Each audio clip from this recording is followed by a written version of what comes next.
Hi guys, welcome back to Mobility. We're going to be doing some more mashing techniques, self-maintenance stuff. A lot of times we do a lot of pushing and pulling in CrossFit, obviously. Pull-ups, cleans, snatching, everything. Everything we do is pushing and pulling. Can bind down the bicep so things aren't flowing as freely. We start to get little pinches in the shoulders, maybe even in the pec area, even down the bicep. A lot of times you're not going to notice the bicep until you really start pressing in there. It's really important that we keep this gliding smoothly and properly.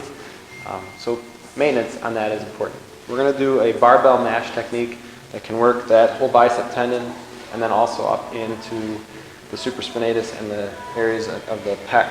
Okay, so this is really important. We're going to come down to a line alongside of the barbell. The heavier the barbell, the better. We want that barbell to kind of come off at an angle a little bit here, and it's going to push right into my shoulder. Kind of right in that little divot here where the pec and the shoulder meet, right? So from there, I can create a little pressure by putting my foot over the bar. And you notice my arm is at kind of a 90-degree angle here. Now, I want to go through ranges of motion.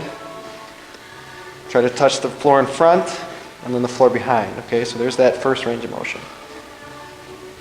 Second, we want to kind of do some circles here, front and back. Right, just restoring that range of motion of that shoulder. Then we're going to move the bar down with my hand and kind of work in a little bit more of the top of the bicep and where that delt is.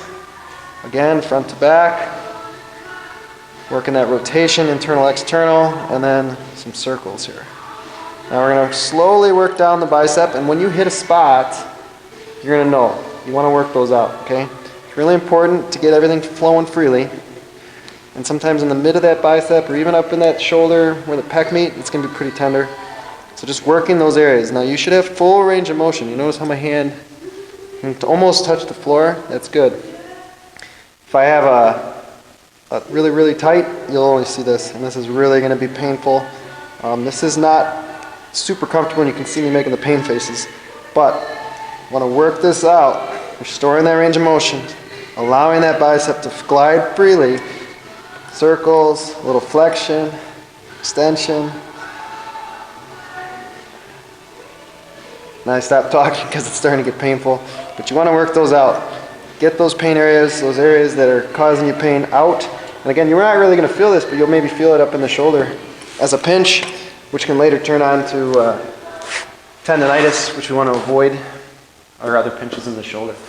Again, we just want to keep them flowing freely. Do both sides, about 1 minute to 2 minutes each side. And if you do this daily or even weekly, you'll see loads of improvement for the joint.